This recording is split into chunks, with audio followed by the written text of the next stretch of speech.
Hello friends, it's Chari. Today I have some thinking of you cards with a fun faux inlay technique.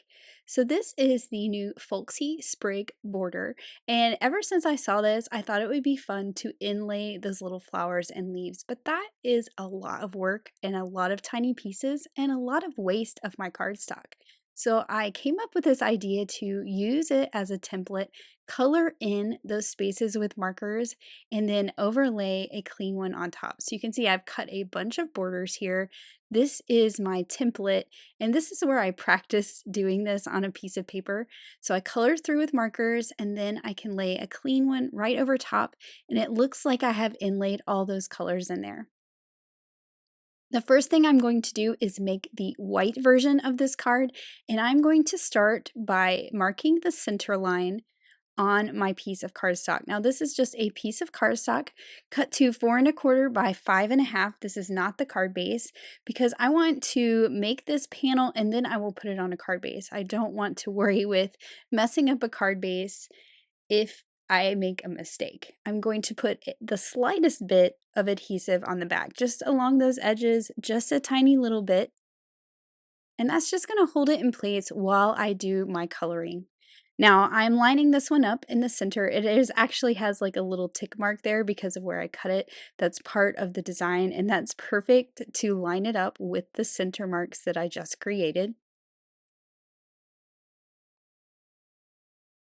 And I will just stick this down with that little bit of adhesive that I put on there, making sure it's nice and straight, and this is going to be the basis that all of our little strips come off of. So we want to make sure it's nice and straight. We're going to start in the center and work our way out.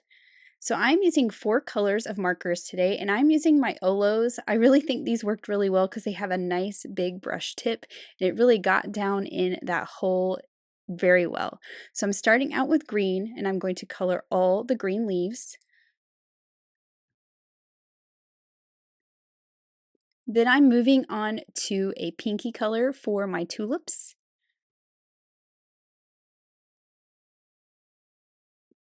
I'll use a yellow color for these kind of daisy-shaped flowers.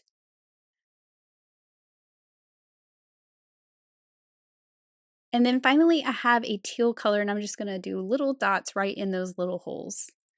And of course, you could change these colors up. I'm actually going to end up coloring all of these exactly the same, but if you wanted like a rainbow, you could do one strip with pink flowers and the next one with green or blue. I think that would be a fun look as well. So I've pulled off my template, and now I'm ready for a nice clean border. Now this one is cut the entire length. You saw the one I cut before was cut to 5½, so I knew exactly how to line up my strip.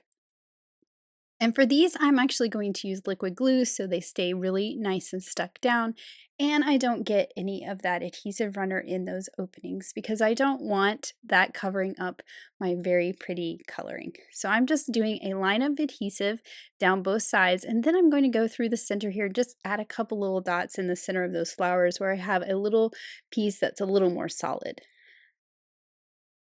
Then I can take this clean border and line it up with the coloring. And that liquid adhesive is going to give me a moment to kind of shift it around and make sure it's in the right place. Like this one, I kind of scooted down a little bit so that those leaves at the bottom were completely off of the page because I know that my template was cut that same way. So there is our first piece, and now we're just going to continue to repeat this process. And since we've glued that first one down, we can take our template and butt it right up against that one that we've glued down and move on to the next row. So I'm speeding this up super speed so you can see my coloring. This is a very repetitive process, but I found it kind of nice, and it was easy coloring because I already had a guide there with my colors and I wasn't having to worry about staying in any lines or anything. So it was kind of fun. And for this one, since I started with a piece right down the center, I'm going to have a little bit of cardstock left over on the right side and the left side, and I'm just going to leave those as a border. When I do the kraft version of this card, I'm going to change up the placement of these strips and completely fill that card front, so you're going to see a slightly different way of doing it. So this version takes 5 strips of the border. The other version will take 6. So I'm down to my last one. I'm going to add that liquid glue. And then once all those are on there, I'm going to take my big scissors and trim off the top and the bottom pieces that overhang my panel. And this really just gets rid of those little leaves at the end that we did not color. But I just think that this turned out so pretty. What's really funny is Kelly did this in the intro video and I didn't even know she did it. So we were joking that great minds think alike. So I'm just going to go ahead and add this to my card base, and then I'll set this one aside and work on the craft version of the same card. Now for the craft version, I'm starting out the same way, marking my center point on this piece of white cardstock that's 4¼ by 5½. I did toy with the idea of coloring on craft, so I had craft on craft, but I felt like the colors were too muted and didn't stand out like I really wanted them to. Now for this one that's a little different, I took the left side of the border and lined those up with the center marks. So the center of the card is not a border, it's going to be the line between 2 borders. Hopefully that makes sense, and it will make a little more sense as we go here. This way we're going to get 6 strips across this card front and completely cover it. So just like I did on the white one, I lined up my first strip where I wanted it, and I colored in those openings. Now I'm going to put that craft one over top, and look how pretty this is. It definitely has a different look. It's a little more subtle and a little more muted, but I really love it with that craft. Now I am doing this in super speed so you can see how it all came together, which I think is really fun. But I wanted you to see how all the pieces come together versus me just skipping ahead and everything being in place. So now we're to the ones on the sides. And there is enough space to completely color everything in, but there is going to be a little bit that we cut off of each side. So now all those pieces are glued down. I think this is really lovely with that craft cardstock. And when I flip it over, you can see where the constraints are of my card front. So I'm trimming those top and bottoms off, just like I did with the white one. But then I have a long skinny strip on each side that I need to trim off. And this actually ended up kind of perfect because all it did was trim off that little dotted detail, and we got to keep all of the pretty flowers. So since I spent all that time on the background, I really don't want to cover it up, so I'm going to go with a simple scripty thinking of you sentiment. I'm using the outline as well, which I've cut from vellum, and then I've cut the scripty thinking of you from both peacock and mermaid cardstock. I'm going to use the peacock on the crafts card and the mermaid on the white card. I've already glued that one together at the top, and I'm just adding some liquid glue to the back of those delicate die cuts. The outline die gives you an impression so you can see exactly where to line these up.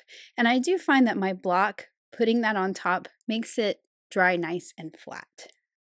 That vellum likes to curl when you first cut it, but once you get these pieces of cardstock on top, it doesn't want to curl anymore, and that works really well. And of course, we don't want to forget our little tittles on our eyes. Those are the one piece that you need to make sure that you don't lose on your desk. So I went ahead and added that craft panel to a card base as well, and now we're ready to glue on our sentiments. And again, I'm just using liquid glue for this, especially because we kind of have an uneven surface with all those little die cut faux inlay pieces, they're kind of voids down in there. And I am making sure to only put that liquid glue behind the cardstock part of my sentiment. I don't want that glue peeking out behind the vellum. And I'm going to add this right in here. I'm trying to figure out where I wanted it, and I wanted those little pops of pink to peek out between the 2 lines of the sentiment. So that is the perfect placement for this sentiment. And I'm just doing the exact same thing with the white one as well. I think this is a great card design for any kind of big, bold sentiment. And it's always great to have thinking of you cards on hand. Now, I wanted some small embellishments, so I have the hearts from the Hearts and Stars skinny tag die. I cut out some gold sparkle ones. I'm going to put one of each size on the kraft card, and I only ended up doing those 3 little hearts. I didn't want to distract from that beautiful background that we spent so much time creating, and I think this looks really great. Just to have that little bit of sparkle when the light hits it. Now for the white one, I did not want to distract from these beautiful colors, so I pulled out some iridescent sequins I had in my stash, added a couple of dots of glue around on the background, and I'm just going to add those sequins. And they add a little bit of shimmer and a little bit of iridescent shine without distracting from that background and all that detail that we colored in. And that's really it for these cards. I did not want to distract from that beautiful background too much. This is a perfect technique for a big, bold sentiment, and you can make a whole bunch of these and have them on hand. You could even wait and put the sentiment on there later, depending on what you needed. If you needed a thinking of you, a hello, a thank you, whatever you needed. So I hope you're inspired to give this technique a try and make some cards like this for yourself. Thank you so much for watching. Have an amazing day. Bye.